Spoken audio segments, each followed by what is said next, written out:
session, our speaker delves into the art of creating a seamless feedback loop to measure and improve the same. Our speaker for this session is Mr. Tamer El-Sabrodi, Director of Customer Group, OSN.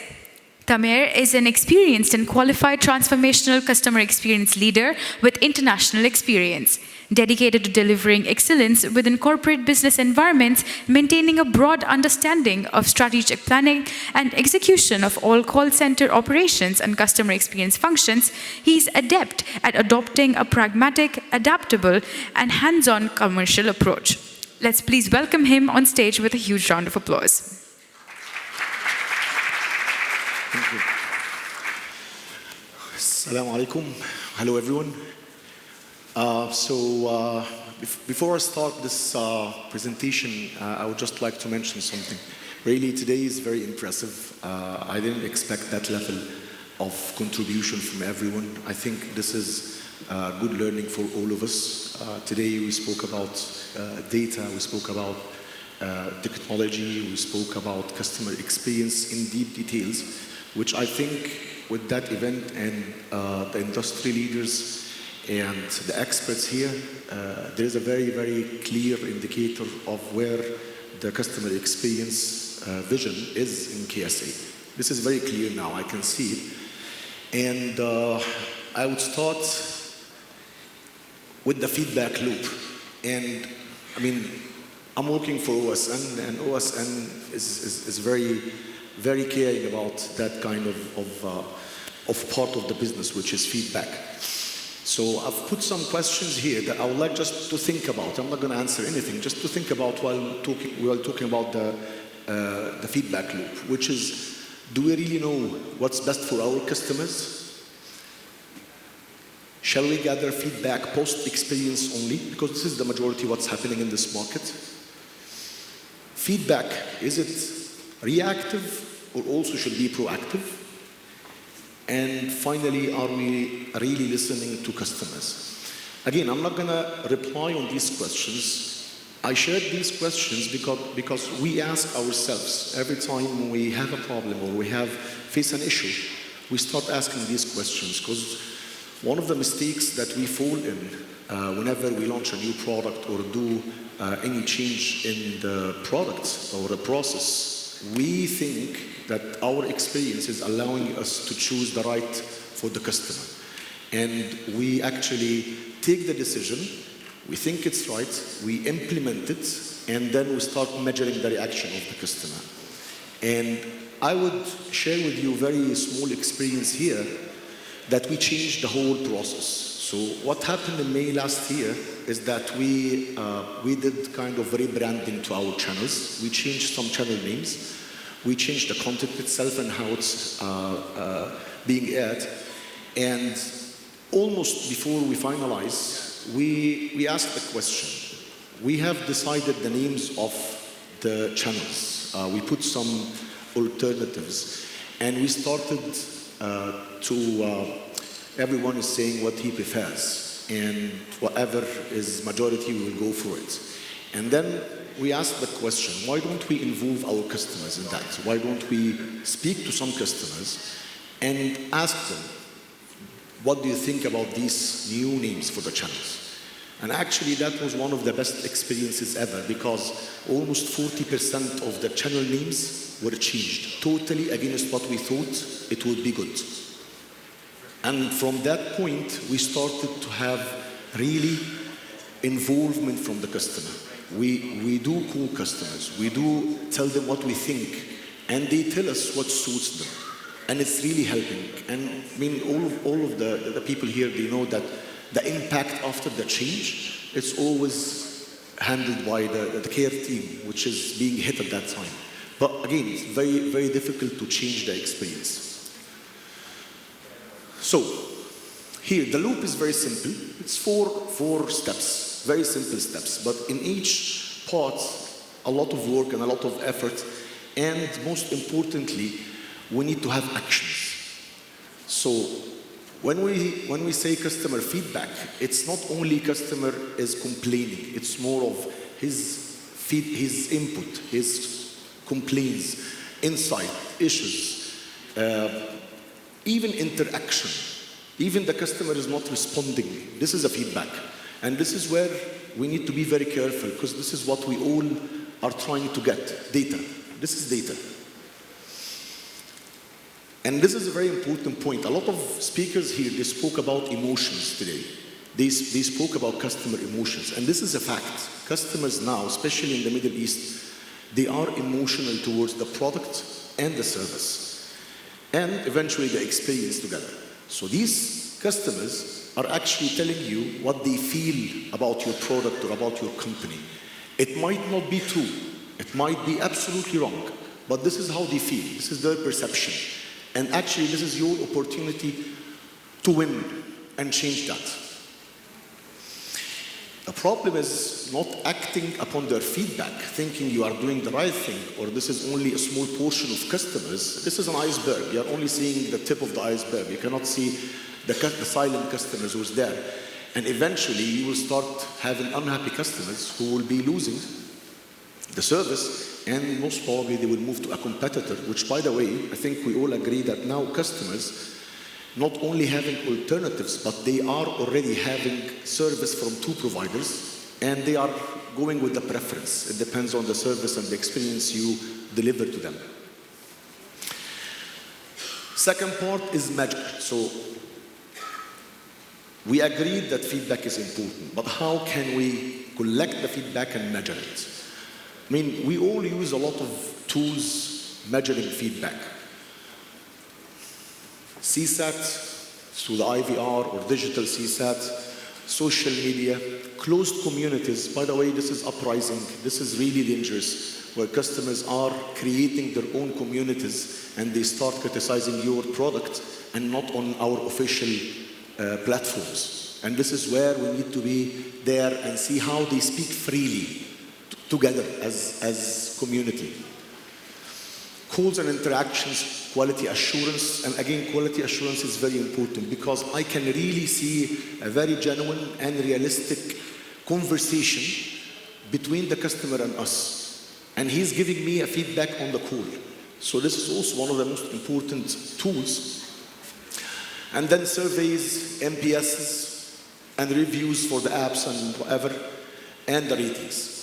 So this is not all the tools, but these are the main tools that we use usually in our CRMs or our communication systems. And now, next, we need to analyze this information.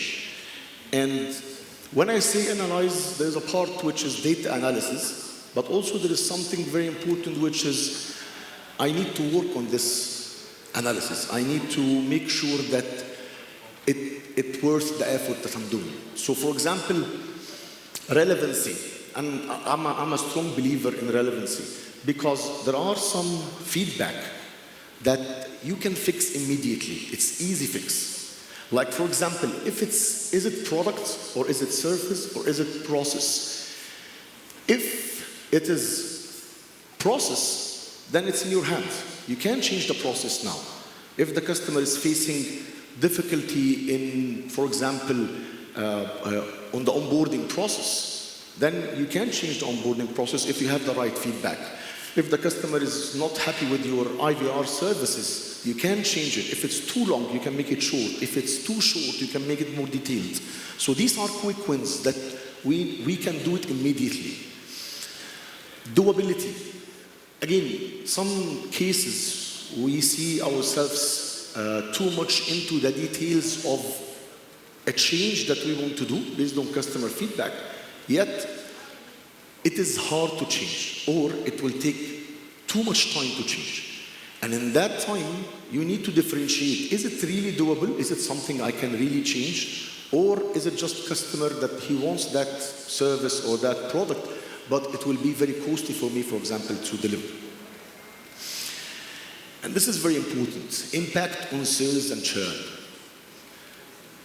Some feedback are absolutely influencing the sales and churn, and this is really scary, because word of mouth and customer feedback is moving from customer to customer.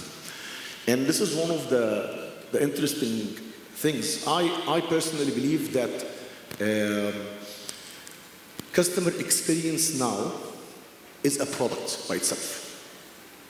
Okay? Let's say some customers now, a lot of customers, including us, before buying a product, they are asking about their family or friends' feedback about the service and the experience they had with that product, right? And this now started to be a key differentiator in the purchasing decision itself. So for example, if we take if someone is buying a car, for example, he's not only buying the car, he's buying the service, he's buying the agency who's working there, he's asking friends and family, and this is again feedback.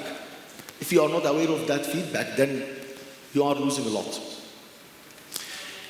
And finally, you need to compare yourself to competitors, because sometimes we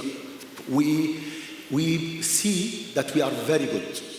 According to standards, we are excellent. International standards, we are absolutely great. But actually, when I look at my competitor, he's doing better than me. And this explains why I'm having churn and less sales. And now we move to the third part, which is action. And here, we need to be very cautious. Again, there are some quick wins. Let's start with quick wins. Make sure you delegate to the right people to work on projects. Because sometimes we see a big problem which needs time, and it needs resources, and it needs effort, and it will take, let's say, 6 months. And I leave another problem which is related to process or service because I didn't get that much feedback, negative feedback on that part. But actually there is a negative feedback here. There is a room for improvement. And it's a matter of design. It's not a matter of resources or changing systems or creating something from scratch. So quick wins are very important. Then prioritization. And again, we need to include in our prioritization the previous points, which is relevancy, doability, impact on sales and churn, and comparison to competitors. Because again, I might be working on something which is absolutely not affecting churn or affecting sales, while I have something else that it's really impacting my revenues, right? And then you need to have a roadmap.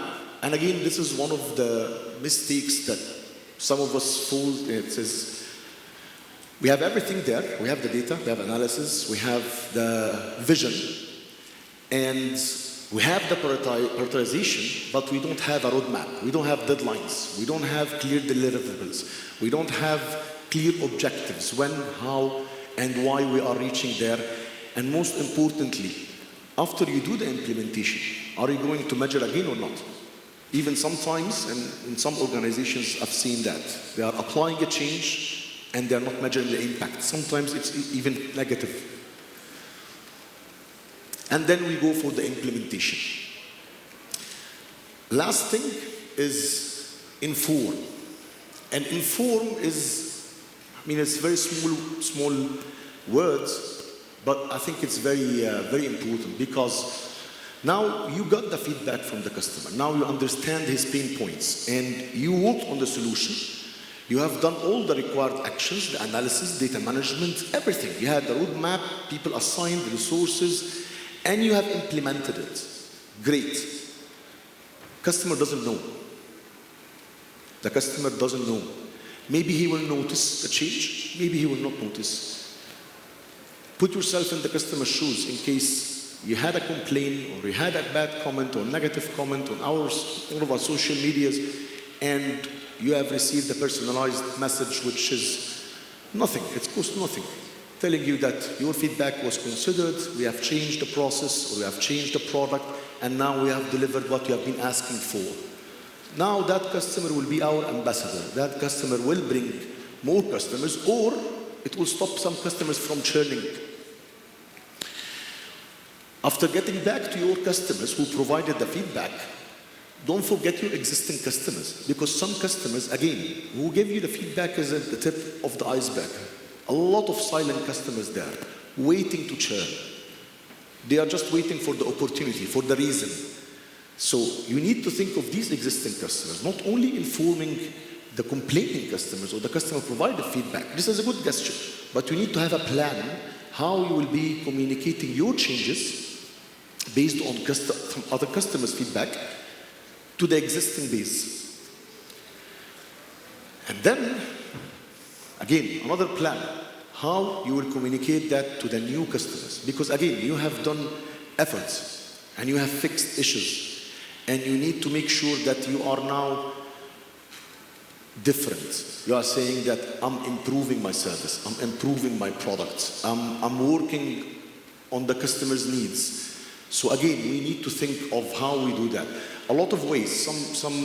Some organizations are announcing, sometimes they are doing PR, sometimes they are whatever. But you have to have this in your plan, in your mind, that you need to communicate the effort you have done to the customers. Because again, remember, some customers, most customers now, are not taking the purchasing decision unless they get feedback from another product holder.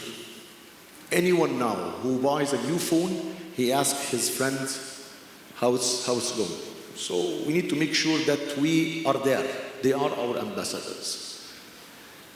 And finally, and I think this is the most important thing, we finished here. We don't have to stop. Even on the fixes we did. We need to start the loop again. We need to start getting feedback on the changes that we have done, along with some other feedback coming from other routes. But once you have done the change, you have communicated to your customers, you need to know what's their feedback, right? So actually start from the scratch again. You start from the feedback process. Maybe they will give you some really good ideas that you earn their loyalty. Or maybe they will just praise you, or maybe they will promote you, or maybe they will tell you, no, we need more. And this is where we need, back to the first question, do we really know what customer wants or not? This is the problem. We need to listen to them. And feedback is, this is data.